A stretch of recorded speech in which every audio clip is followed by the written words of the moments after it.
Well, this is not where I began. This is not at all where I thought that this story would start. When I met or visited with Dr. Reister and Brandy about speaking, at that time I was managing partner and founder of a company called RCI Sports Management, and in that time, my company was acquired, and so I felt like it felt a little unauthentic to speak about RCI when there was a lot of emotion and feelings connected to changing from a founder to a team member. So I switched gears, and hopefully you guys will hear something that maybe you haven't. As entrepreneurs, we all we want our company to be acquired. We want that mailbox money that comes. We love those checks. It feels really good to have something that somebody else wants. But when someone else takes your baby and you give that to them and hope that they're going to be a good shepherd and a good steward of your business, you want to make sure that you're making the right decision. So this is just a little bit about my thought process and how I chose to partner with the company that I did, and then why I chose to stay with them. So it's keeping the spark alive, an entrepreneur's journey from founder to team member. So who I am, my name is Kristin Stroud. I'm a mother of 4 sons. I'm class of 95. My husband's class of 92. My oldest is class of 20. I thought I was going to have a class of 30. He got in, but he just got an appointment to West Point, so he is not going to be a class of 30 here. And then we have a 14-year-old at home. So our whole lives have been involved in sport, and that's really how I founded RCI, was because we're sitting through all these sporting events for so long and really felt the need to make a change. And so I built, actually Bryan, Texas was our first facility. And so we owned DBAT Aggie Land here, and then partnered with the city of Bryan to manage their fields. And my degree's in nutrition. I had previously exited other businesses that were not sport related. So my husband always jokes that I'm kind of the accidental entrepreneur. I just have an entrepreneurial spirit, and I like something for a while and then feel like there's sometimes another opportunity that comes along. And I think as an entrepreneur, you have to listen to that. You have to act on it when it seems right. Sometimes it's not. And I think that's where there's a little bit of risk involved, but anyway, so our goal was that we were unified by the belief that sports impacts lives beyond the field, and so we really wanted to make a community impact, and that way we were partnering with cities and municipalities to host events, Hella Hop, Egg Drop, Play for Easton tournament, and as our success, as people took note of our success here, we took on other facilities around the country. So we just opened a $100 million facility in Garden City, Kansas. So a city that had about 25,000, has one of the most beautiful facilities in the country now, serving the community. And so my spark moment was basically, as a mother of 4 sons, they all played sport competitively. I found myself immersed in this culture that just didn't feel right. We were traveling all the time. Sport was everything. It's hard to get away from that now, but it's in our culture. But our goal when we started was really to change the way our athletes were viewed in the community and how they viewed themselves within that community. So there was a twofold mission in there. And so today we're just going to talk about how I shifted gears. So in the beginning, our company was pretty young. We were just at 6 to 7 years when we finalized the acquisition, which is really young. We probably could have held out a little bit longer for a better valuation, but the timing was right for what our family was going through and for the position that that I was in as founder and president. So, what you do love about that entrepreneurial experience, the freedom to make every call. I can call when I want. I can call on who I want. Every day, you can make that impact. Culture is really, really important to us, and it was important to me. It was important to my husband, but it was also important to every team member. And so from the get-go, culture, you had to be the right fit for us. You have to be a hard worker. You have to be willing to wear a lot of hats. In small companies, you wear a lot of hats all the time. And so we developed our team that was hardworking. We always say, like, everybody pulls the tarp. I'm out there picking up trash at Travis Fields, or we're helping clean up after a wrestling tournament. So no matter what role you play, you've got to be part of the team. So watching your team believe in the mission and flexibility to plan your day around activities. As I've mentored young people through this program, I get a lot of young ladies who they want to have families, and being an entrepreneur is it's conducive to having a family. Your day is flexible, even for gentlemen as well, but you can go to your kid's soccer game if you want, or you can see their choir concert.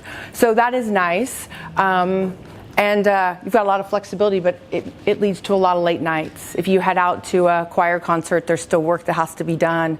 And I know that that's hard to think about right now for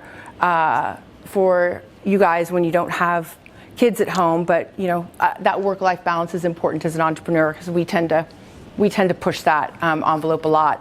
So obviously we've got limited resources. We're doing more with less. That's wearing a lot of hats. That's being mindful when you spend. If you have an expense account, what does that look like?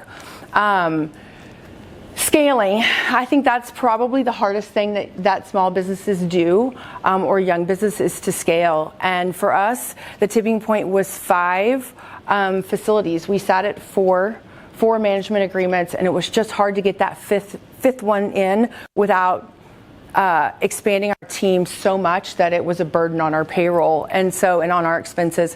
A lot of sleepless nights and self-doubt, like, what in the world am I doing here?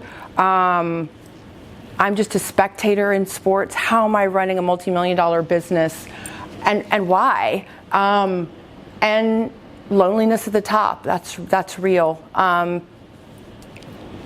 And then imposter syndrome. I think a lot of founders or leaders feel this. Like, you get into a room like this, and, well, what makes me an expert, and why do you want to hear what I have to say? And so those are challenges I feel like as an entrepreneur we see often. So key lessons we learned as a founder. This is huge. Most team members don't love your business as much as you do. I might be working on it at midnight, but I don't expect you to be. Well, I do expect you to be, but you don't want to be. And so, or maybe you're not. And so that was something that I had to I wrestled with. When I put deadlines in place, I expected them pretty quickly. For the most part, my team was incredible, and they met deadlines. Very few deadlines were missed. But in the end, you realize, you're working on a weekend and nobody else is. So again, you get back to that, I'm lonely. It's lonely at the top. But in the end, the buck stops with you. So you're the one who is working to get things done. And a lot of people say, well, my time is free. I don't need to earn any money. I don't need a salary as a founder or as an entrepreneur. You do. I did that for a little bit. Luckily, that we had some resources that allowed me to build this business without taking on any debt. So that was important to my family. We didn't want to take on a lot of debt to grow this, so it grew organically, and that's probably why it was a little more of a challenge to scale, is because we didn't take out any bank notes.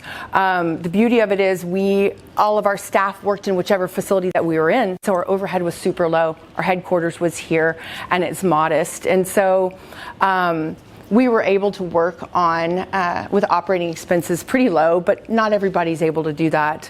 But I would say take a salary, even if it's modest, do something, because after a couple years, you're like, goodness gracious, like, why am I doing this? The cause is amazing, but then in the end, 5, 6 years down the road, you're saying, your time has value. For us, what made our company unique? Our culture, our values, and it was very important for us to have long-term relationships with our clients. So City of Bryan, I still, even though I'm in a different role now, I still connect with my city leaders and visit with them and my other stakeholders and owners and rights holders. So I love that part, and I think that's what made us unique. We were not just coming in, putting heads in beds, having these big tournaments together. We had cell phone numbers. Owners or stakeholders could call me and say, hey, this is going on. So it felt very authentic. It's actually a great way to build your book of business, because all of our business was word of mouth. And I know that is not the normal, but it was for us. And so we're very proud of the team that we built. We had very low turnover. When we transitioned, we had a number of employees that had been OG, like total from the get-go.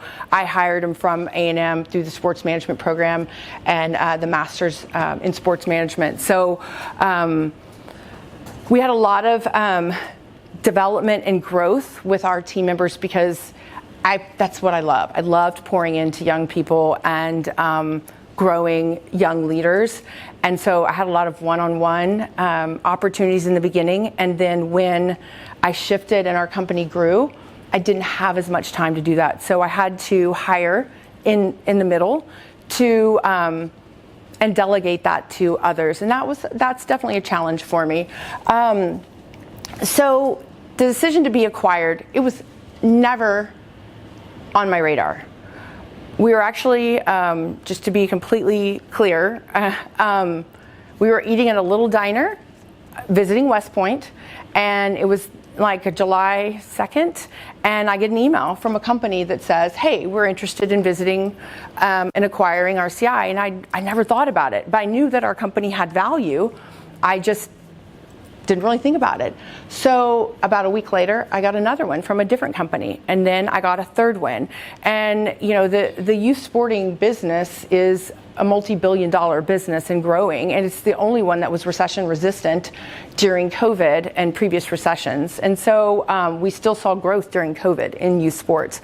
And so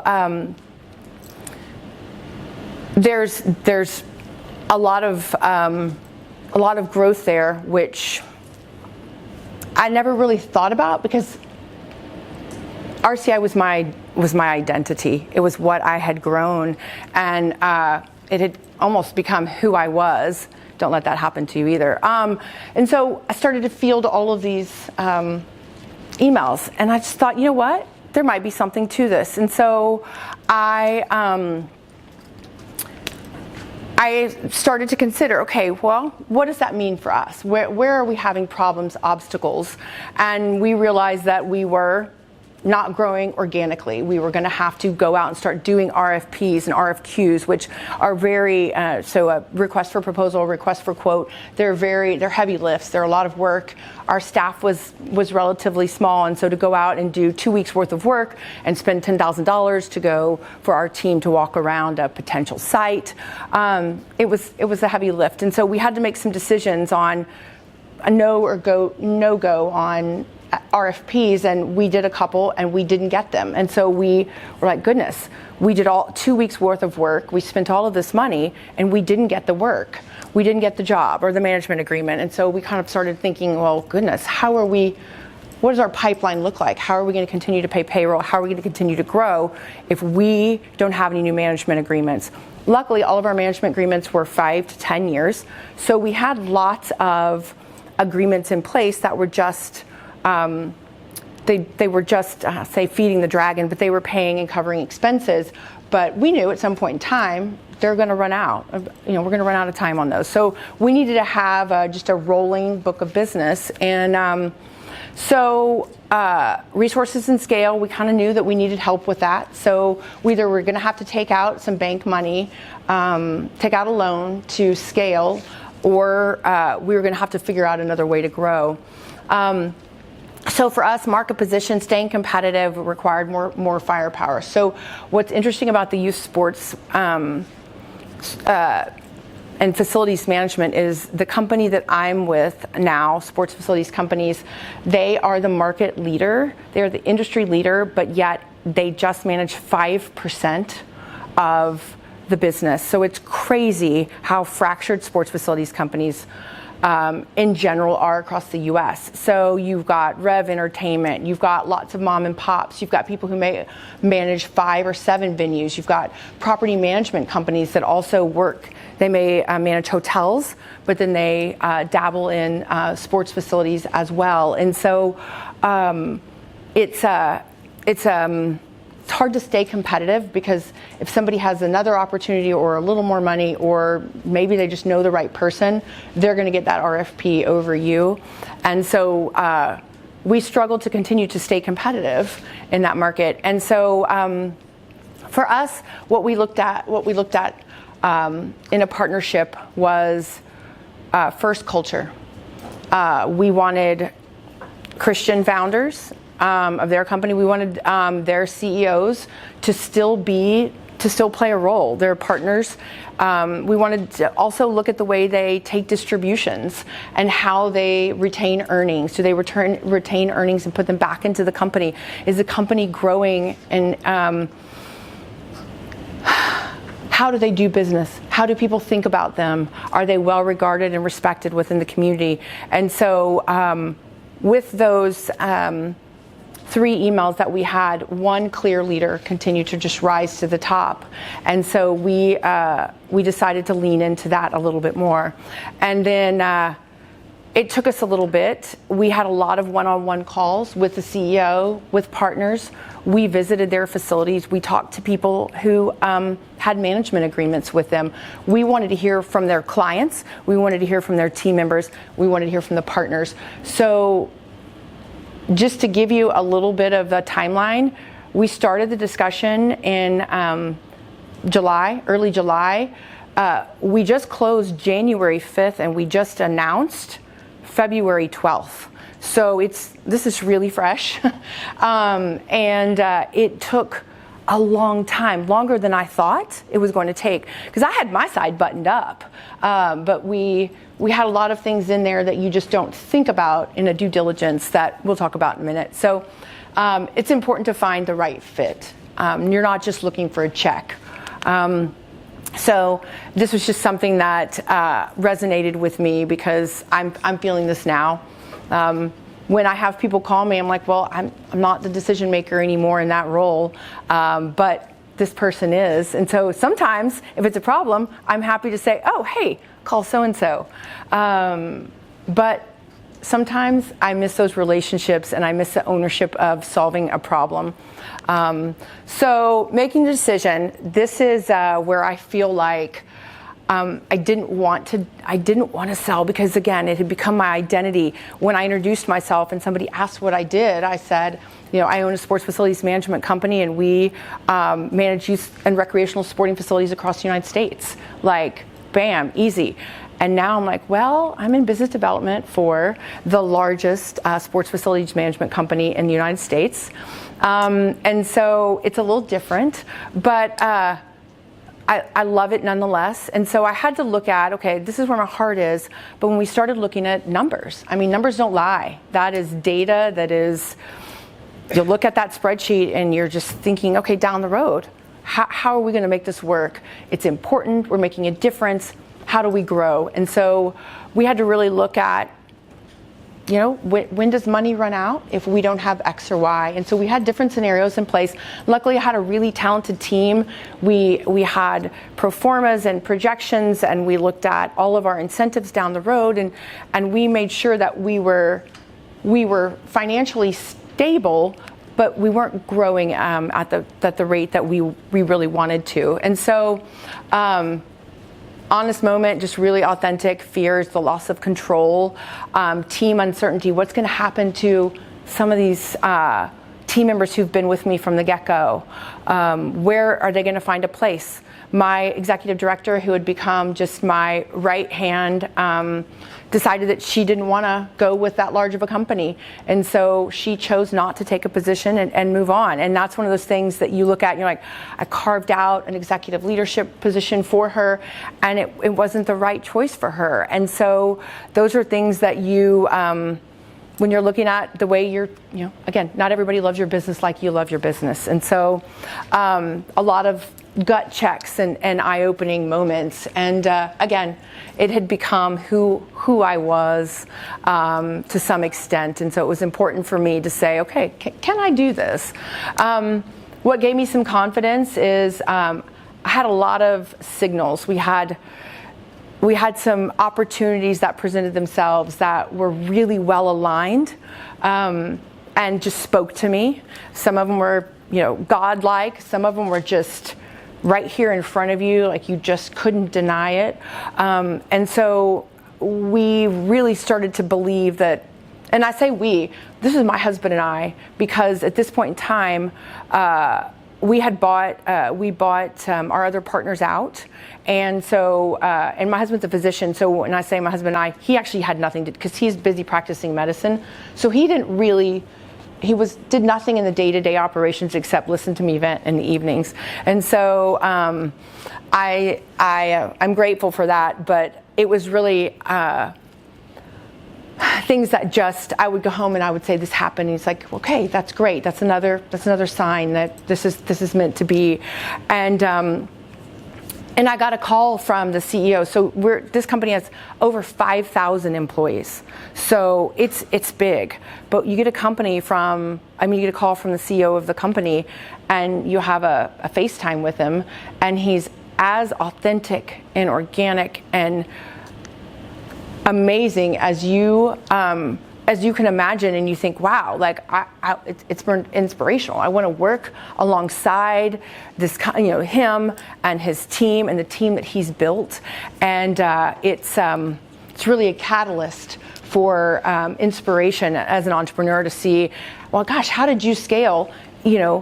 You were at 400 employees not very long ago, and now you're at 5,000, private equity money, but still, to take that and scale it is incredible. It takes an incredible amount of thought, grit, time, and energy, and it's really impressive. So what I would do a little differently is I would probably negotiate a little harder. I was grateful for the opportunity to come on board with a company that was, just ranked by Newsweek in the top 20, I think, for women team members. They're constantly winning awards, and I almost just was like, okay, great, I can't wait to be on board. And I think I undervalued what I had built, and I undervalued myself as a founder and as a part of a team. So I would probably negotiate a little bit differently now, looking back. So here we are. They were gracious enough. They gave me about 90 days to just absorb everything that the company had to offer, from learning opportunities, webinars. They've had me travel and for training, meet founders, other founders, and partnerships that they've developed. I've been able to work with them and see how they intertwine into a larger company. And so they've been pouring into me and basically said, you transition your company. You've got 90 days to do that, absorb and transition. Make sure that your team integrates and transitions well into our team, and they've done that. And close your books and do what you need to do. And so for me, that 90 days will be April 5th. So I'm absorbing a lot, but still closing out RCI, which I feel like I'm straddling two worlds. So it's a little bit of a challenge, I would say. and we'll talk about the reason. I had the option to not stay on with SFC. I had the option to just exit, and they could take my book of business, and talk a little bit about why I chose to stay on, which a lot of founders don't do. So immediately, wow, they had completely different reporting structures. The scalability of their company with 4,500 employees and over 100 venues everything has to be written, policies, procedures have to be scalable. This year their goal is 100 ice rinks. So, when you're putting in when you're partnering to either revitalize or manage 100 new ice rinks, ice rinks are generally, it's an aging asset. If you think about, when ice rinks were coming of age and built, and they're a very expensive asset to maintain. And so you look at, okay, they're gonna take in all these employees. They onboarded my whole staff in one day. So to onboard everybody, to have benefits and your 401ks and all of that kind of stuff, all of your I-9s and everything that you do to onboard team members in one day. It is amazing how efficiently they move. And so immediately we had reporting structure changes, budget authority and headcount decisions. That was something that all of a sudden, I could make a decision on what somebody's salary was. We had our job descriptions, but I could say, hey, this is the range. My team interviewed for me, and then I joined in on the final interview to make sure that this was a team member that we really wanted to hire. And so if we felt like there was something that we needed, do you need a travel, moving, relocation, reimbursements. There's other things that we could do to incentivize team members that we wanted to come to our team, maybe incentivize them to come from another team. So I had a lot of authority to make those changes. So now I don't. I have none of that. And so brand and messaging guidelines, it did change while their brand culturally is similar, and their mission is to improve the health and economic vitality of the communities that they serve. And so we were very well aligned. It is similar in mission and values. And so that wasn't, while we were well aligned, it was just messaging that we needed to change. And then speed of decision making, when you're talking to 2 or 3 people, you can make a decision in an hour or less on the spot. But when you have to, go up a chain of command, essentially, and people who are running multiple venues, and maybe say 30 are under their book of business, under their deck, then they don't get back to you right away. So when you want an answer quickly, you have to sit on it. And that's something that I struggled with as well. And so what was my job? Well, they really felt like my strong suit was business development. I had started my businesses through relationships, and grew RCI through relationships. It was all word of mouth. And so they felt like I had been bogged down, and I felt like it too, in the minutia of a business. Sometimes I might have to initiate payroll. Sometimes I might have to, order a broom, just weird things that, something might fall through the cracks. As the company got older, I did less and less of that, which was nice. But there's still times when, again, the buck stops with you. So I felt like I had struggled to grow the business because I was working in the business and not on the business. And I think a lot of founders and entrepreneurs feel that way. I felt like, man, I'm doing something every day. I'm productive. I've got X, Y, and Z done. But at the end of the day, I didn't develop my business properly because I ended up getting stuck working in it and not on it. So what stayed the same? I love the fact, and that was important to me, is I would not partner with or be acquired by a company that didn't take 100% of my team. That was very important. I have fought for my team, and I believed that they needed to stay on. There was, when you have a small team, you end up losing a lot of people to just attrition. They'll take another opportunity, and we always, love that. Like, I will pour everything into you while you're here. Pay for your education if you need continuing education or another opportunity, development, growth, travel.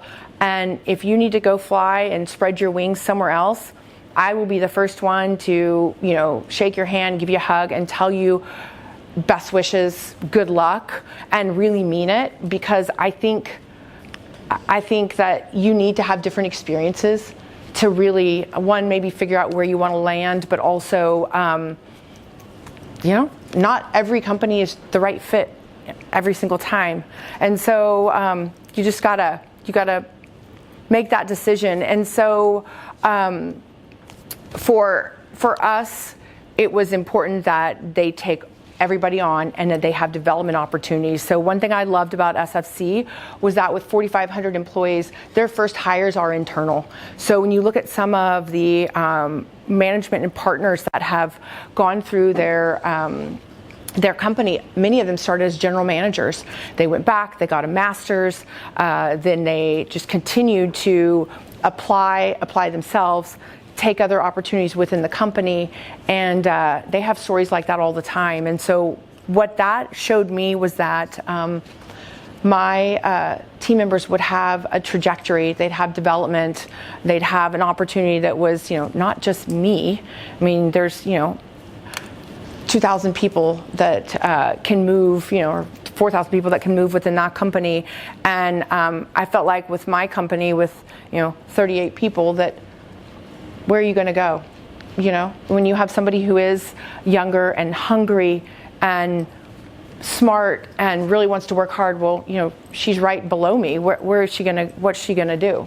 So she or he, and so we work alongside each other for as long as we can, and then now, she's doing great. Well, they're all doing great things. But anyway, so it was one of those moments where I'm like, okay, I really feel like this is an opportunity for our team to grow and develop. And so that was important. And do they have a commitment to our customer? Are our values the same? We felt like we were really well aligned. And then in the end, are they doing great things? And can we see ourselves a part of this team and continue to do great things? And absolutely, we can, and we already are doing great things. So what I did love is some of the new processes and structures are things that we hadn't even thought about, things that we were having to create from scratch, spreadsheets and pulling data. All of a sudden, we have this thing called the dugout. And you go in the dugout, and it's all the venues. They have these venue trackers.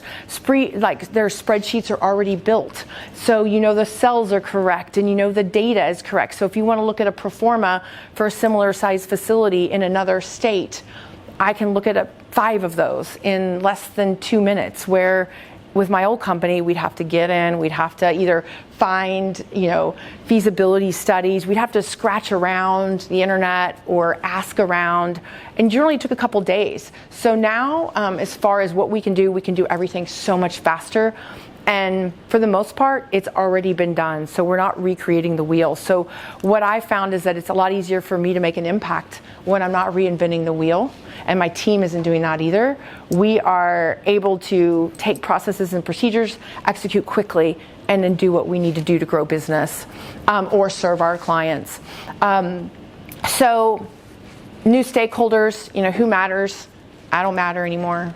Who matters is that, the 10 people above me, and how do I grow those relationships, and especially how do you do it remotely? They're headquartered in Clearwater, Florida. So of their employees, something like 4,000 of them or more are remote. So how do you keep a culture for a company when the majority of your team is remote? I think they have maybe 110 people in Clearwater. So people work in their venues. And so how do you do that? How do you protect that culture? You start with processes. What is the SFC way? The very first thing we do is, what does that mean to be an SFC team member? And it's the same for everybody, whether you're the CEO or you're the janitor. That's everybody uses that as their method and way of speaking and acting and moving forward. And so again, I keep talking a lot about culture, but I think that's important, and that's why we were really successful, is making sure that your cultures align, and then making sure that you protect that once you get into a larger organization. And then again, an identity shift from the boss to a team member. I don't have a ton of authority now, and how do you deal with that? So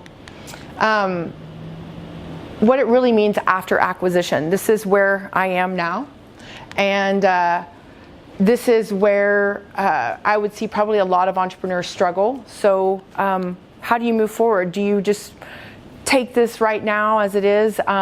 This is just a season. It's a season where I'm growing, developing, doing something completely out of my wheelhouse, with a lot of resources, and that's how I plan, or that's the way I think about it. Is I was given an amazing opportunity, and I would be a fool not to take advantage of it and learn as much as I can.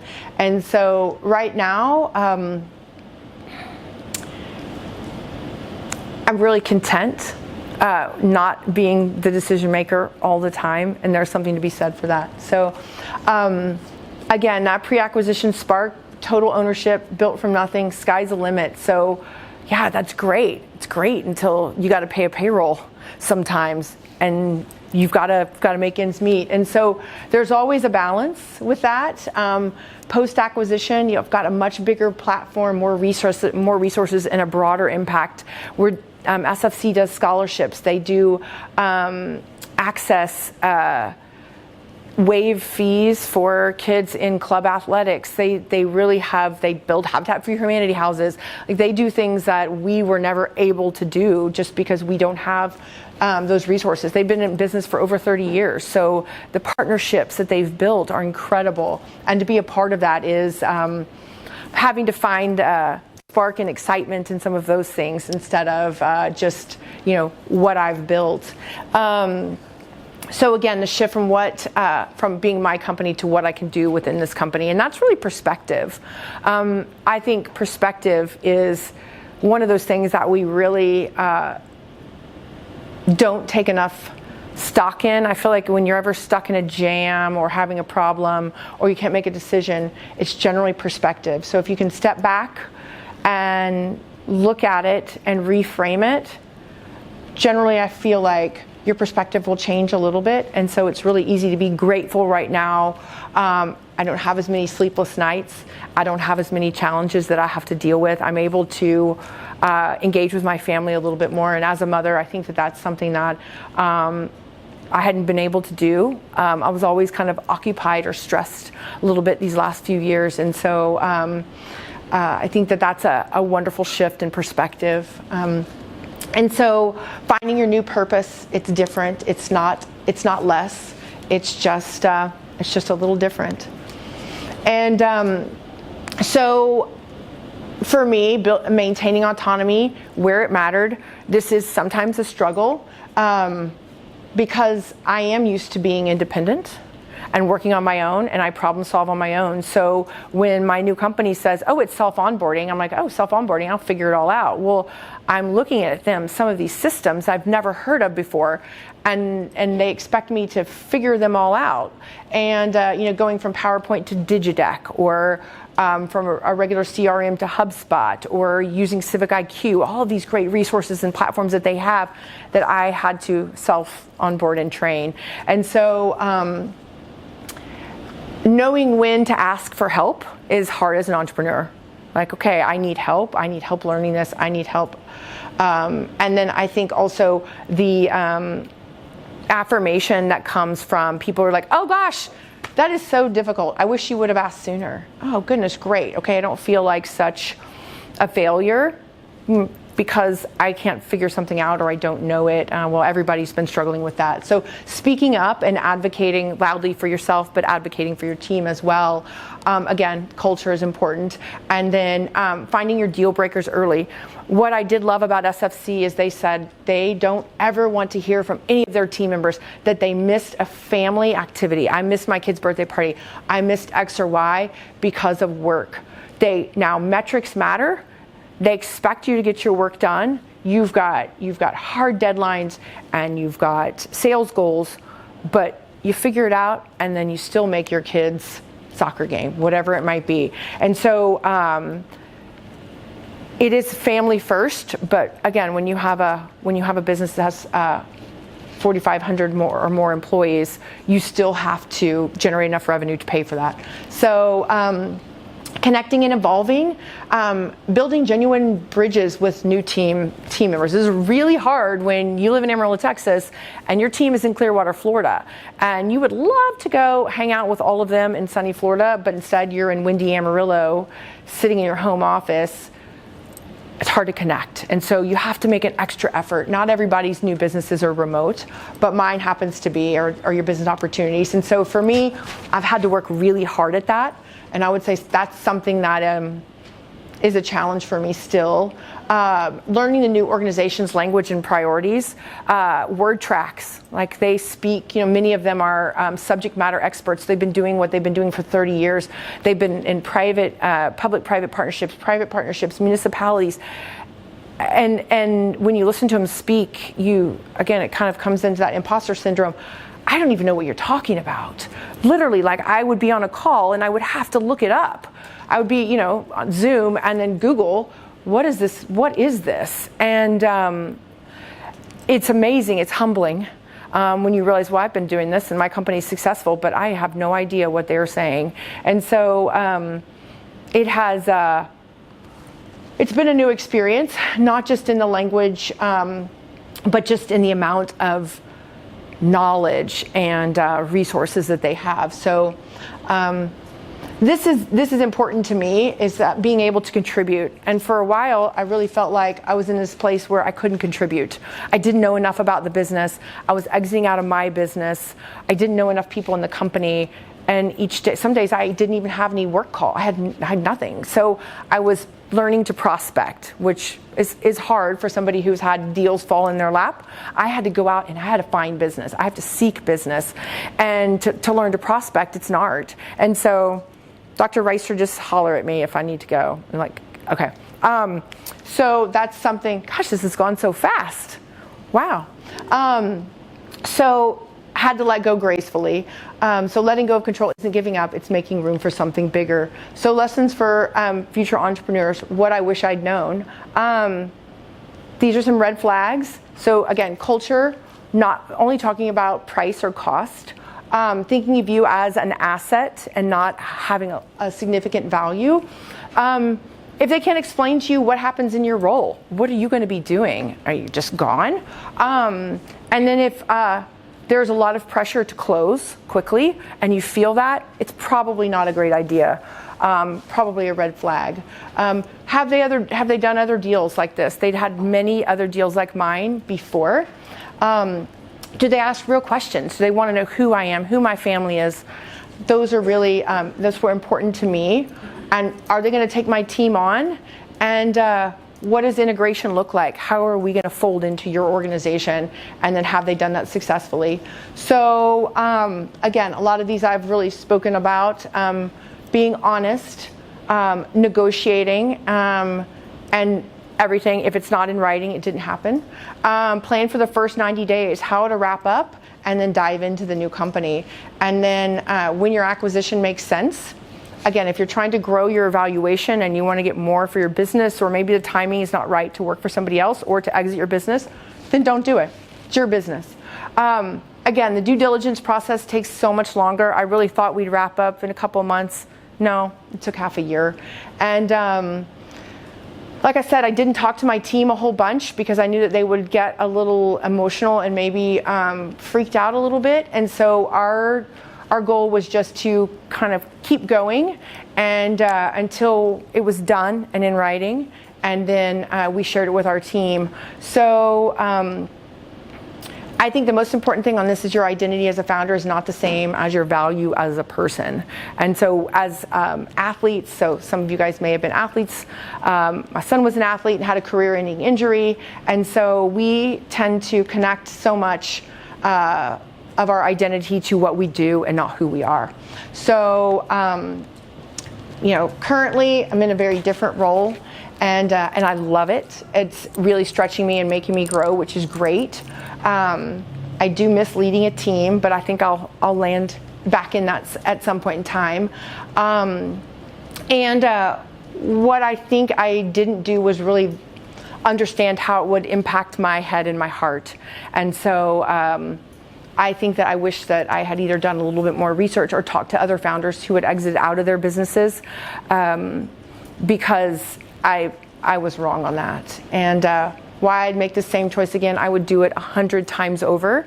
I would just negotiate a little bit harder and put more value on my role and what I was going to be paid. So again, the spark doesn't die, it just fuels something new. I was telling Dr. Reister that we have a new opportunity on the horizon that I am not a managing partner of, but a founder in, and it's an NIL opportunity for shepherding injured athletes into their post-athletic career. And so anyway, all kinds of new things, and but I'm really happy where I am. So any questions, any thoughts? What I need to know about the future of the company that I'm looking at and the people that I'm talking about, this company may be being sold behind the scenes and I don't know it. Absolutely. I know we've had some people that took some jobs in the past and took themselves out of the market, and a month later they found that the company had been dissipated and had jobs. Yeah. What can you talk to a little bit about navigating those waters? Absolutely, and that does happen often. For me, I didn't want it to be like that. I would not have let RCI be acquired if I didn't have 100% of my team being brought on. That was a deal breaker for me. That was the one thing that just couldn't change. And so I think in that situation, financial health of the company, culture of the company, does it feel that way? Like, do you feel like there's a lot of backroom deals going on? Are they transparent? And is there authenticity in your leadership? And I feel like that at least will give you some safety, maybe a little bit of a safety net knowing that. But again, I think keeping your resume sharp and your skills sharp, and never just settling for where you are, because again, your position could be eliminated any time, and your company could be acquired, sold, broken apart, and you're left with a mortgage and a car payment and kids in college. So again, be mindful with your finances and make sure that you always stay on your toes, would be my thought with your resume. And yeah.